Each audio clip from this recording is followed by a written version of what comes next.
திமுகவில் கைது செய்யப்படக்கூடிய முதலமைச்சராக கே.என். நேரு இருப்பார்னு சொன்னா நீங்களே டேட்டு போட்டு கூட அந்த முன்னாடி நம்ம எப்போ பேசணும்னு ரீகேப் போட்டுக்காங்க.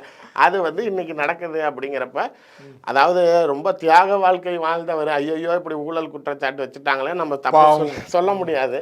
இன்னொன்று இது ஆனால் இன்று அரசியலாக செய்யப்படுகிறது, அதுக்காக அவர் செய்தது சரியா அப்படின்னு நம்ம அதை ஜஸ்டிஃபை பண்ண முடியாது. தேர்தலில் இது எந்த இம்பேக்டை ஏற்படுத்தும் தான் நம்ம பேச முடியும்.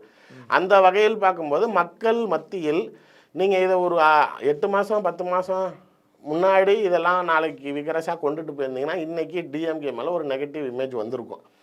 ஆனால் இன்று இருக்கக்கூடிய நிலையில் தேர்தல் இன்னும் ஓரிரு மாதத்தில் வரக்கூடிய நிலையில் நீங்கள் இதை இப்போது துரிதப்படுத்துவதனால் மக்கள் மத்தியில் இது தேர்தலுக்கான நடவடிக்கைங்கிறது பச்சையாக தெரியுது.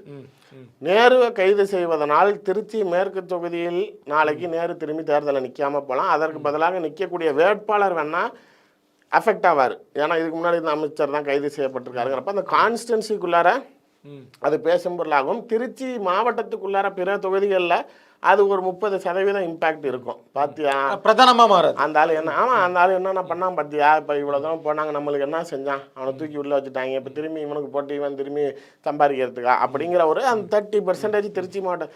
தமிழ்நாடு முழுவதும் இது இம்பாக்ட் கிரியேட் செய்யுமா, திமுகவுக்கு இது ஒரு பெரிய நெகட்டிவான இமேஜாக உருவாகுமா அப்படின்னா என்னை பொறுத்த கண்டிப்பாக கிடையாது. இதுக்கு என்ன காரணம் அப்படின்னா தாமதமான நடவடிக்கை.